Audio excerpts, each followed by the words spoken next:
All right, welcome back, everyone. 9 o'clock on your Saturday morning. Thanks for starting your weekend with us here on 13 Sunrise. I'm Matthew Foltz alongside Lindsay Monroe. Lindsay, I know you don't really like the snow. It's been a great week for me. I got to say it right now. Me, Sean, and Dustin, we all love the snow. Yeah, a bunch of weirdos over here. Hey, I went snowboarding yesterday. That's how much I loved it. How did it go? It was awesome. It was snowing while I was there, and I said I was going to leave by a certain time, and I was like, you know what? I'm going to stay a couple more hours. Biggest question, did you lose your keys this time? I did not. So if you haven't followed along, I lost my keys last weekend. It was a whole In the snow. At the slope, on the slope. Oh, well, you know, at least you had fun. True. In the meantime, you know, some of these roads are not going to be fun to navigate this morning as we're kind of in the cleanup process. Once again, adding on to last weekend's snow, and then about 3.7 inches, the official total for us here in the city. So we have certainly had some light snow lingering that is now starting to exit the state over in east central Indiana. I want to show you a couple of views here as I walk into frame. This is going to be over as we are monitoring our interstate system. This is down the west side of town, so 65 meeting up with 465 here.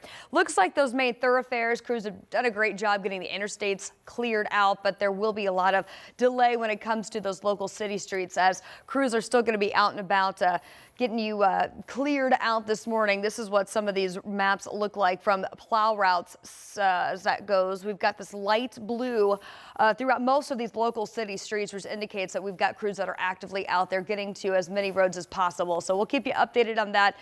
Just know that most of those main thoroughfares are looking good at this point.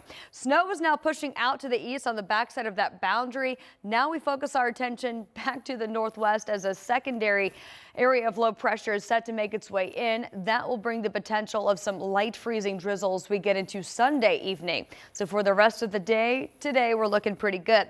26 your current temperature in Indy. We've had wind chill values across the state fall into the teens, and that's what it feels like outside. So we're still talking cold temperatures, and the fact that we've got this layer of moisture close to the surface going to keep the clouds around for most of the day as well. So we'll call it mostly cloudy as we approach 30 for a high temperature today, and we fall back into the 20s tonight. We'll get you updated on that latest timeline, that freezing drizzle that's headed into our area Sunday evening, plus a bitter cold for midweek next week. That's coming up in your full forecast. We'll see you then, Lindsay. Well, we know the snow has impacted everything, and IMPD says its officers responded to more than 100 crashes once that snow started to fall Friday morning. Take a look at this. State police were called to at least 68 crashes, 8 of them with people being injured. We're told 30 of those crashes were slide-offs and 24 were disabled vehicles and 11 traffic hazards. And again, the snow covered many side streets and roads that were already plowed. So our Anna Chalker, she's been out checking the road conditions across the metro within the last hour. And Anna, we see you are outside the car now. So how's it looking where you're at? Well, Matthew, I'll tell you, these side streets are a total whiteout. You know, while we were in the car, we were getting a look, but we wanted to be in it just to really see what these neighbors are going through. And I'll just tell you, the roads right now, they're packed. I mean, just on this road now, we are here just right beside the University of Indianapolis. I mean, just look at this snow. I'm going to step.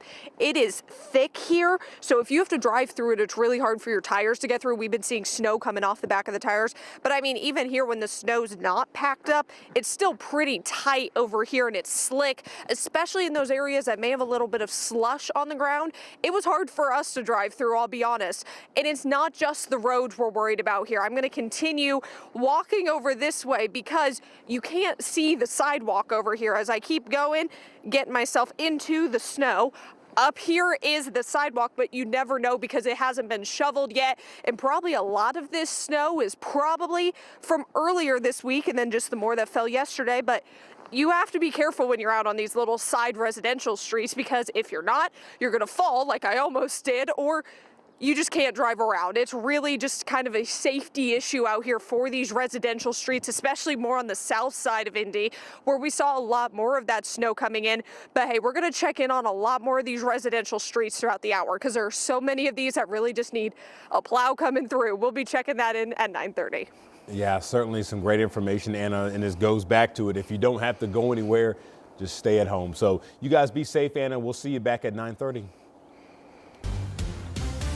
And as Anna mentioned, this snow has caused major issues for people still cleaning up from the last winter storm, and many neighbors tell 13 News they're frustrated. So our Logan Gay spoke with a city councilor who's trying to work to fix it. I'm like looking at them like, when did we come up with this?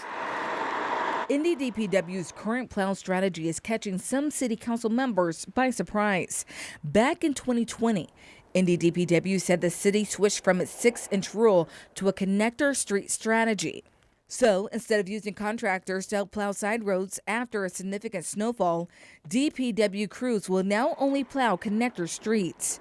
Democratic councilor Jared Evans, who represents District 17, says he was never made aware of the change. This is just not acceptable that people pay their taxes and this is the result, right? We're a world-class city and this is what we're giving our people who live here. DPW tells us the previous 6-inch rule was rarely met, and this new policy allows them to address more roadways during every snow event, like the connector roads, which represents 300 plus miles of road in denser residential areas. But looking at the current state of the roads, new council minority leader Michael Paul Hart says this should be reconsidered. I think that's the biggest frustration is that, we have a responsibility as a city to provide basic levels of services, and it looks like this time we failed.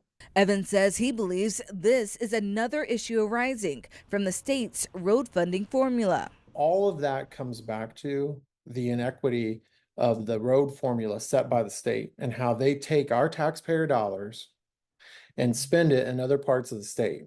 And then our taxpayers are suffering. Both councilors believe this is an important conversation to have. Councilor Hart says his caucus is reaching out to city officials to figure out potential changes to policies or funding. In the meantime, Evans says residents are just going to have to figure it out on their own. Our residential streets are absolutely packed, and if you don't have an HOA, you're left to dig out of this and just wait until we get a warm enough day where the sun comes down and melts it. The chair of the council's Public Works Committee, Kristen Jones, addressed concerns from residents in the statement, saying in part, "We understand the frustrations of our constituents during these times. Through annual budget approvals and funding allocations, the council ensures that DPW is well equipped to respond promptly and effectively." That was our Logan Gay reporting. DPW tells 13 News that the department can still call in contractors for help if the conditions call for that. A spokesperson says, quote, "Conditions earlier this week did not warrant activating contractors due to the high probability of icing, including black ice." Right now, 2 women and a dog are saved after a rescue from a frozen pond in Greenwood.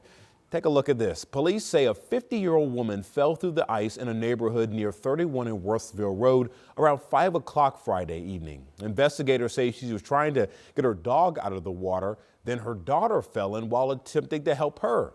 Police and another neighbor finally were able to get the woman, her daughter, and the dog all safely out. And we're told by first responders everyone is expected to be okay. Police are warning that during this cold weather to keep everyone off the ice, especially kids and pets.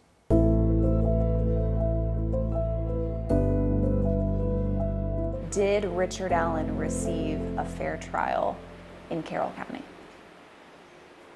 I think had the jury heard all of the evidence, seen all of the evidence, we would have had a different outcome.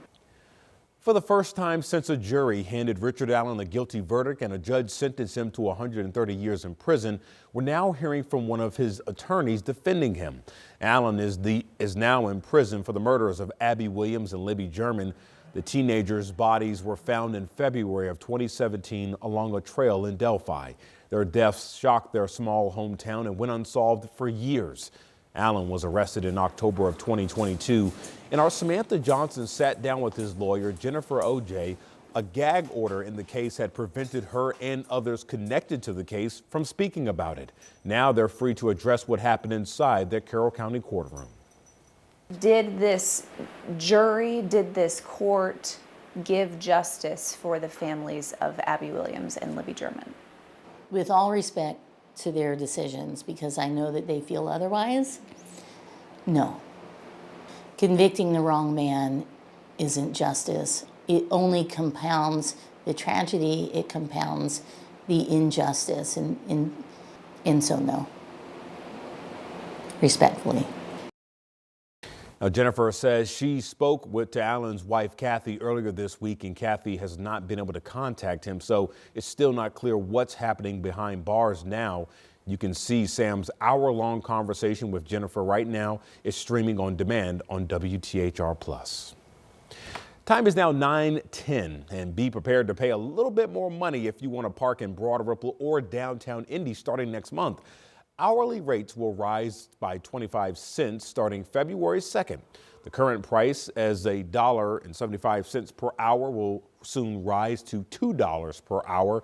Parking hours will remain 7 a.m. to 11 p.m. Monday through Saturday with free parking on Sunday.